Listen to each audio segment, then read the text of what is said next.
이게 어떻게 보면은 극지방에 있는 얼음이 같은 역할을 할 수 있다고 생각이 됩니다.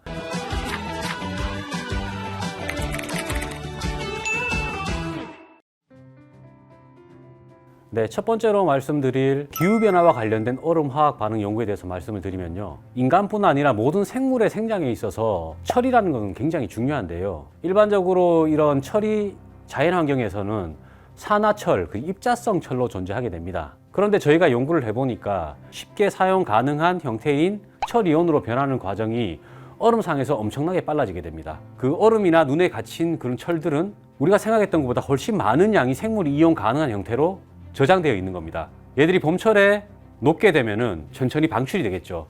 그렇게 되면은 바다에 있는 생물들의 생장을 돕습니다. 그러면은 1차 생산력을 굉장히 증가시키게 되거든요. 바다에 있는 1차 생산력이라고 하면 미세조류인데요. 이 미세조류는 쉽게 말씀을 드리면 나무하고 똑같다고 생각하시면 될 것 같아요. 극지방의 얼음이 생물이 이용 가능한 철이온을 정철이 방출시키면은 그런 나무를 심는 것과 같은 효과가 있다는 거죠. 그래서 궁극적으로 이 얼음이 이산화탄소를 줄이는데 매우 큰 역할을 할 수 있다는 부분에서 기후변화와 관련이 있다고 말씀을 드릴 수 있습니다. 네, 두 번째로 이 얼음 화학 반응과 환경오염 물질과의 관계에 대해서 연구를 하고 있는데요. 이 환경오염 물질들이 얼음에 갇히게 되면 굉장히 특이한 반응을 일으키게 됩니다. 맨 처음 밝혀진 것은 체코의 마사릭 대학교의 피터 클란이라는 교수님이 계신데 이분이 수영액에다가 오염 물질을 넣고 이것을 동결시켜 봤어요. 그래서 일정 시간 후에 이 물질이 어떻게 변했는지 분석을 해보니까 처음에 넣었던 물질보다 훨씬 더 독성이 강한 물질이 생성이 되었습니다.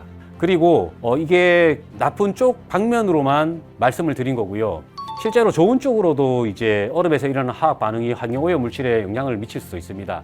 특정 오염 물질들은 이 동결이 되면서 그 독성이 굉장히 빠르게 제거될 수도 있습니다. 육가크롬은 1급 발암물질인데요. 이 육가크롬이라는 것은 수용액 상태에서 그대로 두면은 얘들은 그냥 그대로 독성을 가지고 있는데 얘네들을 동결시키게 되면은 얘들이 급격하게 독성이 낮아지게 됩니다. 거의 99%까지 거의 1시간 만에 제거가 되거든요. 이렇게 얼음에서 일어나는 화학 반응이 환경오염 물질에 미치는 영향이 긍정적일 수도 있고 부정적일 수도 있는데요. 얼음상에서 특정 오염 물질들이 굉장히 빠르게 제거되는 이런 이론을 가지고 실제 수처리 공정이나 폐수 처리 공정에 적용이 될 수 있을 거라고 생각을 하고 있습니다.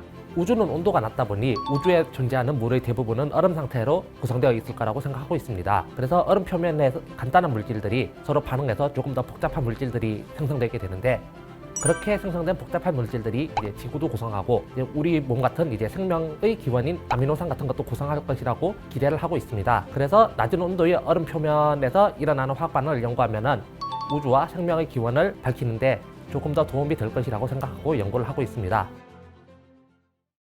극지방을 오염시키는 물질은 지금 우리가 살고 있는 환경에서 배출되는 물질들이 거의 다 간다라고 생각하시면 될 것 같아요. 이게 남극과 북극이 다를 수 있는데요. 북극은 사실 이제 바다로만 이루어져 있는데요. 거기에 주변의 국가 러시아, 캐나다, 그 다음에 스칸디나비아 반도에 있는 나라들 다 있는데 거기에서 강을 통해서 다 유입이 됩니다. 우리가 가정에서 배출된 그 물질들이 이제 여러 가지 하폐수 공정을 통해서 강으로 배출이 되는데 100% 제거되지는 못해요. 그런 오염 물질들이 약간씩 포함되어 있는데 이와 마찬가지로 북극으로도 그런 물질들이 다 이제 유입된다라고 보시면 될 것 같습니다. 그래서 극지방에 있는 오염 물질들이 특별히 주위에서 볼 수 있는 오염 물질들과 다르다는 것은 이제 약간 편견인 것 같습니다. 최근 들어서는 이제 남극과 북극의 관광 산업이 굉장히 활발하게 일어나고 있는데요. 이게 사실은 극지방을 오염시키는 또 원인이 될 수 있습니다. 그리고 요즘 북극 항로도 많이 얘기가 되고 있는데요. 얼음이 없어지면서 그쪽에 이제 배들이 진입할 수 있게 되는데 이 배에서 나오는 오염 물질들도 상당합니다. 그래서 이런 관광 산업의 발전에 의해서 북극에 좀 새로운 오염 물질들이나 기존에 오염되어 있었지만은 훨씬 더 심각하게 현재는 오염되고 있다라고 보시면 될 것 같습니다.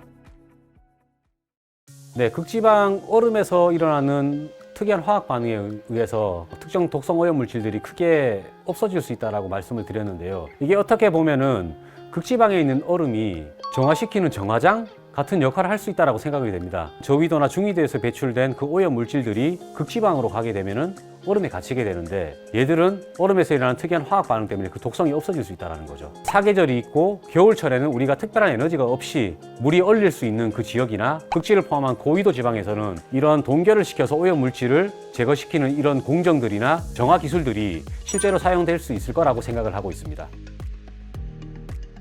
우주에 존재하는 얼음은 중요한 특성이 몇 가지 있는데요. 첫 번째로는 우주 공간의 온도가 엄청나게 낮기 때문에 주로 영하 270도, 영하 260도 정도의 낮은 온도를 가진다는 점이고, 두 번째로는 얼음 입자의 크기가 작기 때문에 상대적으로 표면적이 굉장히 넓다는 특성이 있습니다.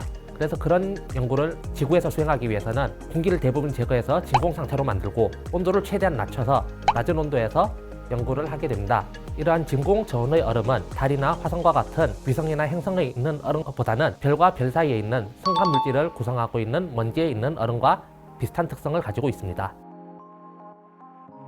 우리는 이제 우리 주변 그리고 극지방 우주에 관심을 가지고 연구를 하고 있습니다. 우주에 있는 물은 대부분 얼음 상태로 존재하고 또 우주에서 일어나는 화학 반응이 지금 우리에게 많은 영향을 주고 있는데요. 그래서 우주에서 일어나는 화학 반응을 연구하기 위해서는 얼음을 연구하는 것이 필요하고, 그런 얼음을 실험실에서 연구하기 위해서 실험실 안에서 작은 우주를 만들어서 그 작은 우주에서 일어나는 얼음 화학 반응을 연구하고 있습니다. 실험실에서 저온 진공 상태의 얼음을 연구하는 것은 우리가 앞으로 우주에 진출했을 때에도 필요한 기술 개발을 하는 데 도움이 될 것이라고 기대됩니다.